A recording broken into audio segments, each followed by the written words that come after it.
तो शुरू करते हैं लिमिटेशन ऑफ स्टैटिस्टिक्स से। ठीक है, सो स्टैटिस्टिक्स की क्या क्या कमियां हैं। पहली कमी है study of numerical facts only, मतलब जब भी हम स्टैटिस्टिक्स को स्टडी कर रहे हैं, हमको जो भी स्टडी करना है वो सिर्फ नंबर्स में स्टडी करना है।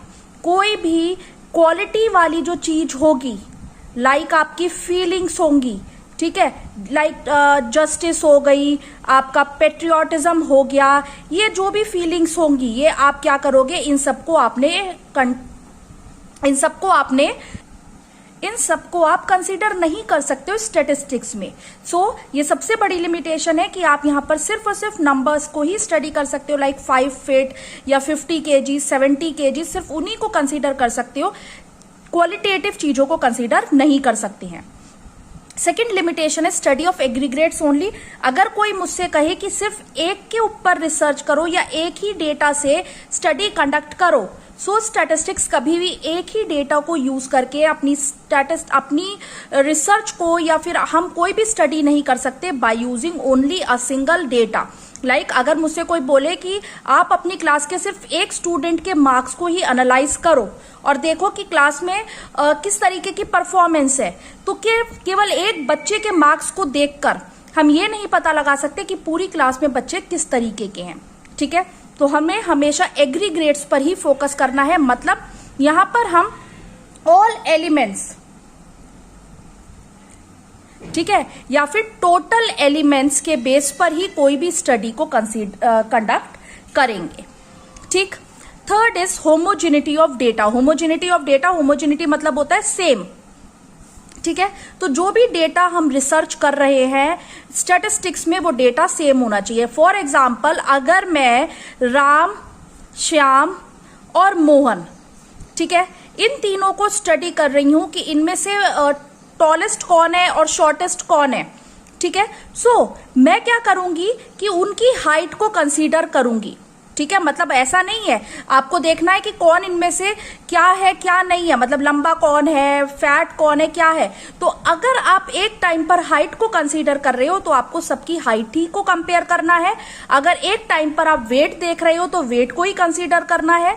अगर आप स्टैटिस्टिक्स के मार्क्स देख रहे हो तो एक टाइम पर आपको सिर्फ स्टैटिस्टिक्स के मार्क्स से ही स्टडी कंडक्ट करनी है। मतलब डेटा होमोजीनियस होना चाहिए, तभी आपकी रिसर्च, तभी आपकी स्टडी अच्छे तरीके से कंडक्ट हो सकती है। ठीक है, फोर्थ है results are true only on an average. ठीक है, ये जो भी रिजल्ट्स होते हैं, तो जो भी रिजल्ट्स होते हैं वो ट्रू होते हैं लेकिन एक एवरेज तक ही। फॉर एग्जाम्पल, अगर मैं 3 फैमिलीज लेके चल रही हूं, ए फैमिली, बी फैमिली और सी फैमिली, ठीक है, एक फैमिली में 2 किड्स हैं, बी फैमिली में 3 किड्स हैं और सी फैमिली में फॉर एग्जाम्पल ले लो कि आपके सी फैमिली में 5 किड्स हैं। ठीक है, अगर मैं इनका टोटल एवरेज निकालूंगी तो वो तीनों फैमिलीज का कितना आ जाएगा, ये आपका आ जाएगा 10/3, दैट इज 3.3। अब क्या पॉसिबल है कि 3.3 बच्चा हो सकता है? चलो 3 बच्चा हो सकता है, 4 बच्चे हो सकते हैं, बट क्या 3.3 बच्चे हो सकते हैं? नहीं ना। तो इसीलिए जो भी रिजल्ट्स आ रहे होते हैं स्टैटिस्टिक्स की हेल्प से, वो जरूरी नहीं है एक्यूरेट ही हो, ट्रू होते हैं, बट एक एवरेज तक ही वो ट्रू होते हैं।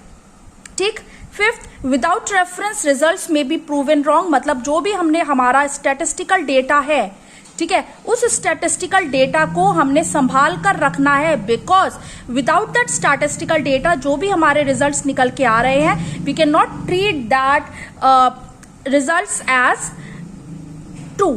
ठीक है, कल को अगर हमें कभी भी क्रॉस वेरिफिकेशन की जरूरत पड़ी तो उस क्रॉस वेरिफिकेशन के लिए मेरे पास डेटा पहले से ही अवेलेबल होना चाहिए। ठीक है, क्योंकि अगर मेरे पास डेटा अवेलेबल नहीं है तो ये माना जाएगा कि जो रिजल्ट्स आए हैं वो गलत भी हो सकते हैं।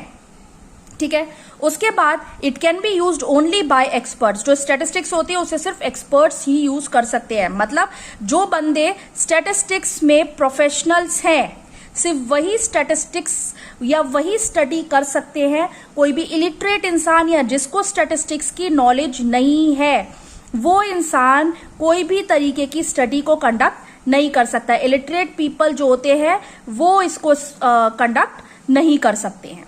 ठीक, एंड प्रोन टू मिसयूज, ये जो भी हमारा स्टैटिस्टिकल डेटा होता है, ठीक है, कई बार क्या होता है कि वो स्टैटिस्टिकल डेटा हमारे कोई भी कॉम्पिटिटर्स अगर यूज कर लेंगे, ठीक है, तो वो उस टाइम वो हमारा जो डेटा है वो मिसयूज भी हो सकता है। या फिर ये कह लो कि जो डेटा मेरे पास है मैंने उससे पहले से ही प्री कंक्लूजन्स निकाल के रख लिए, मतलब वेल इन एडवांस कंक्लूजन्स निकाल के रख लिए। अगर स्टडी ही नहीं कंडक्ट करी है तो अगर मैं पहले से ही कोई कंक्लूजन निकाल के रखूंगी तो ऑब्वियस सी बात है कि वो गलत हो जाएंगे। तो इसीलिए जो स्टैटिस्टिक्स है वो कभी कभी मिसयूज भी हो सकती है। हमने पहली लिमिटेशन देखी थी कि हम सिर्फ नंबर्स ही स्टडी कर सकते हैं। दूसरी देखी कि हम यहाँ पर एक एलिमेंट को स्टडी नहीं कर सकते हैं, जब भी स्टैटिस्टिकल स्टडी कंडक्ट करेंगे तो हम एग्रीग्रेट्स को ही स्टडी करेंगे। ठीक, डेटा हमारा होमोजीनियस होना चाहिए तभी हम इजीली उसको कंपेयर कर सकते हैं। रिजल्ट्स जो होते हैं वो ट्रू होते हैं बट एक एवरेज तक ही ट्रू होते हैं, मतलब हमेशा 100% ट्रू हो ये गारंटी नहीं दे सकते हैं। हमारे जो भी डेटा है वो हमारा एक रेफरेंस की तरह होता है, तो वो रेफरेंस हमें रखना होता है ताकि फ्यूचर में अगर कभी भी क्रॉस वेरिफिकेशन के लिए किसी भी पर्पस के लिए हमें जरूरत पड़े तो वो अवेलेबल हो, ताकि हमारे जो रिजल्ट्स ड्रॉ होके आए थे वो गलत प्रूव ना हो पाए। जो स्टैटिस्टिक्स है उसे सिर्फ एक्सपर्ट्स ही यूज कर सकते हैं, कोई भी इलिटरेट या जिसको नॉलेज नहीं है वो इंसान स्टैटिस्टिक्स को अगर यूज करेगा या परफॉर्म करेगा, स्टैटिस्टिकल स्टडी कंडक्ट करेगा, तो ऑब्वियस सी बात है कि वो सब गलत हो जाएगा। यानी we are wasting our time if we are not having enough knowledge of statistical study. And ये प्रोन टू मिस यूज है, या तो हमारे कॉम्पिटिटर्स अगर यूज कर रहे हैं या अगर मैं प्री कंक्लूजन्स ड्रॉ कर रही हूं तो उस केस में it means that I am miss using the statistical information that I am having.